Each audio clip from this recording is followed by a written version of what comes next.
Dalam part 5, okay, yang kelima ni, kita akan bincangkan chapter mutation, in which kali ni soalan yang keluar berkaitan dengan chromosomal mutation, dan jenis chromosomal mutation adalah chromosome number alteration yang melibatkan kes yang kita panggil sebagai aneuploidy.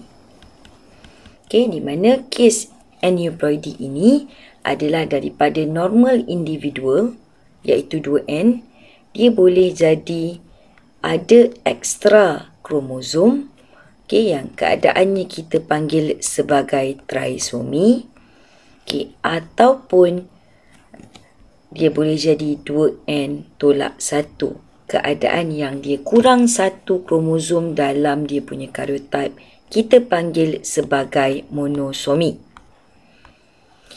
Kes aneuploidy, trisomi atau monosomi ini boleh berlaku dekat dua benda, iaitu yang pertama pada autosom,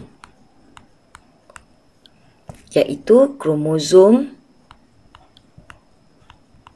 1 hingga 22, ataupun kepada seks kromosom, iaitu kromosom 23. Okay, so based on figure 3, show karyotype of individual, and this individual is suffering from the genetic disorder. So when you get the karyotype, observe for each pair, okay, kalau kita tengok 1, 2, 3, 4, 5, semuanya hanya ada a pair of kromosom yang homolog. While bila kita beri fokus kepada bahagian seks kromosom, pasangan yang ke-23, okay, it is the presence of 2 X kromosom dan 1 Y kromosom. So, di mana sepatutnya ada 2 lah, sama ada XX kalau dia female, XY kalau dia male. But now, kat sinilah yang ada abnormalities. Okay, name the genetic disorder. So, untuk seks kromosom, kita ada 2 penyakit yang you kena tahu. Klinefelter syndrome dan juga Turner syndrome. Okey, sekiranya dekat seks kromosom tu XO.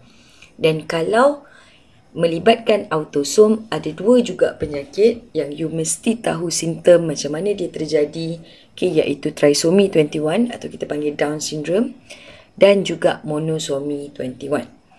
Okey, jangan pula tiba-tiba jadi up syndrome pula, tak ada, up syndrome tak ada, dia memang monosomy 21. Okey, for each genetic disorder, you kena tahu cara dia berlaku, macam yang dikeluarkan dalam soalan pada B dan C.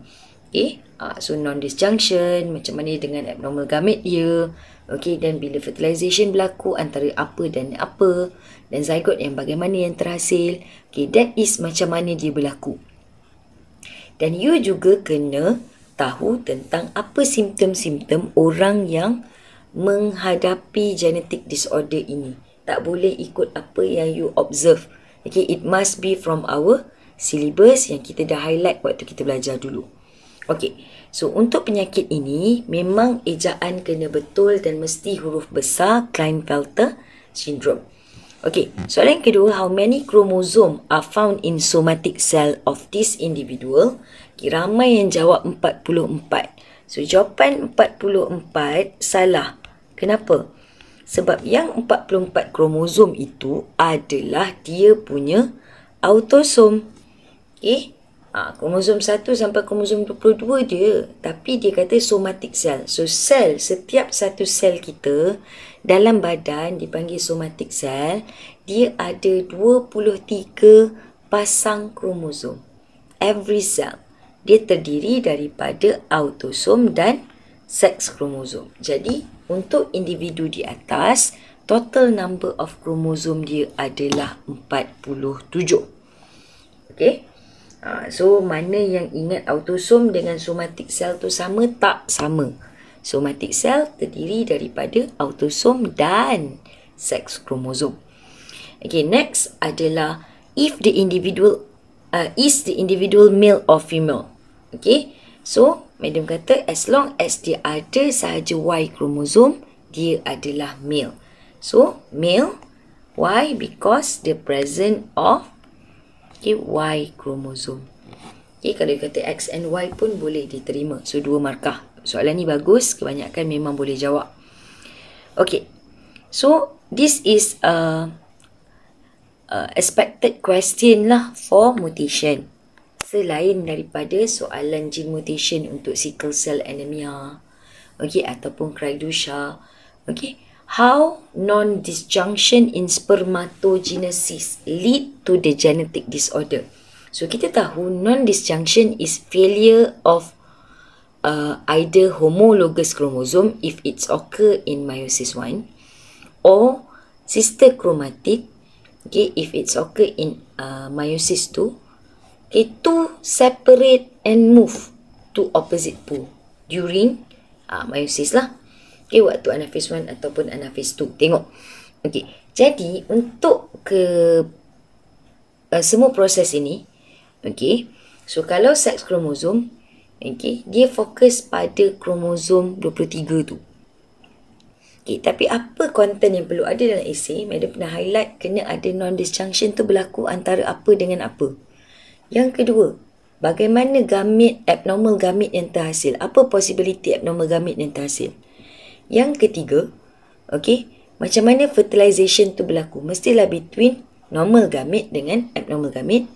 Dan zygote yang terhasil tu bagaimana?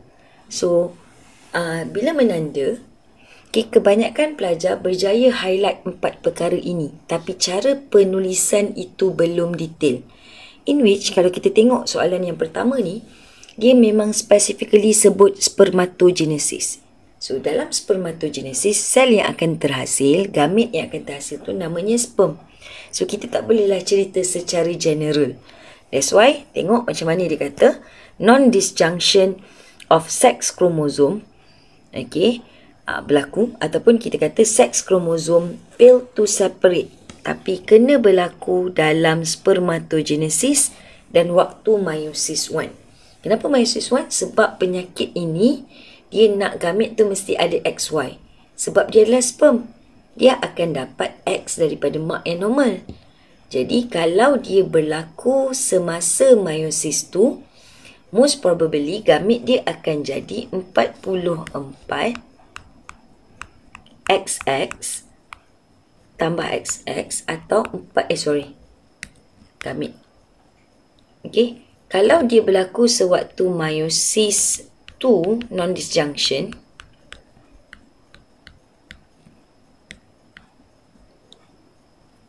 if non-disjunction meiosis 2, dia tidak akan menghasilkan Klinefelter kalau dalam spermatogenesis. Sebab dia akan dapat 22 tambah XX or 22 tambah YY je.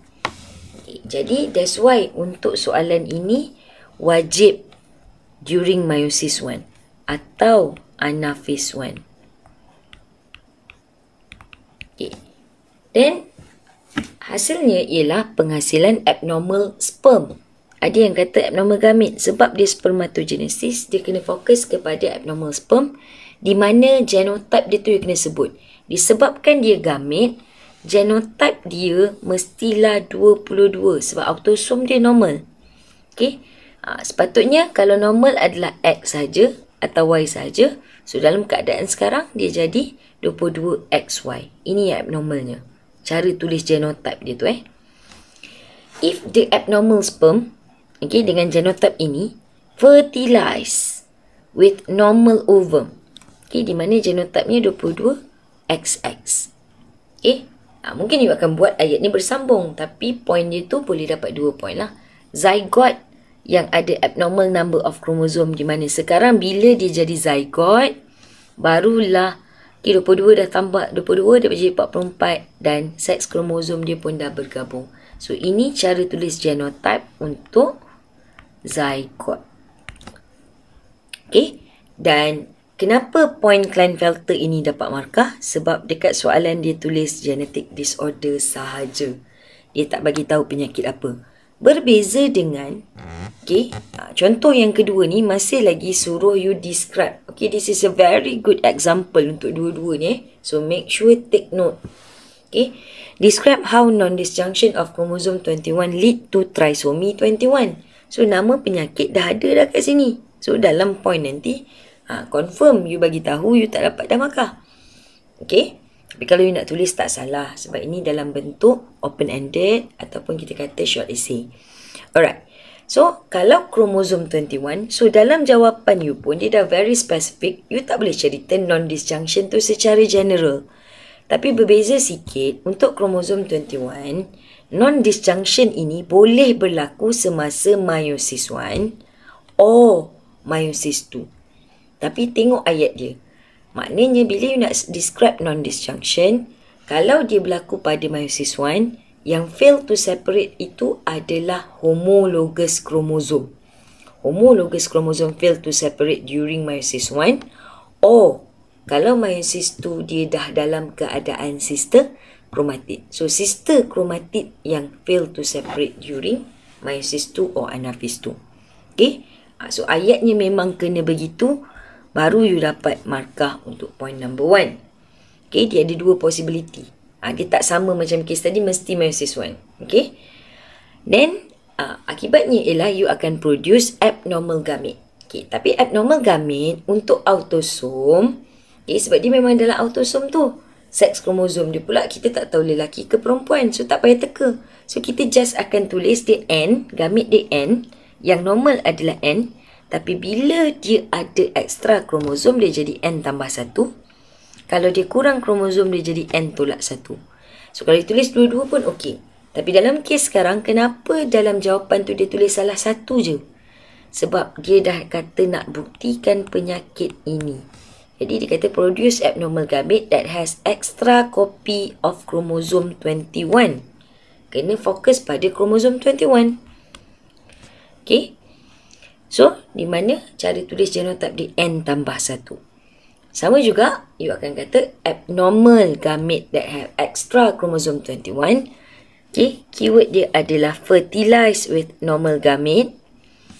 Dan dia akan produce aneuploid zygote ataupun zygote with, nampak tak? Bila dia jadi zygote, dia dah bukan N saja. Barulah dia jadi 2N. Ada yang salah. Ayat dia betul, tapi masa dia tulis simbol gamete tu, dia tulis 2N tambah 1. Padahal tu gamete. 2N mesti apabila pada peringkat zygote. That's why madam buatkan sedikit nota kat tepi ni. So, you boleh pause untuk salin. Beza waktu gamete, waktu autosom. Ini kes autosom lah ni. Kromosom 21. Dan juga untuk sex kromosom. So, boleh tengok balik nota tu. Right? So, 3 markah untuk soalan tersebut. Kita akan jumpa dalam last part iaitu part 6 untuk bincangkan bab rekombinan DNA.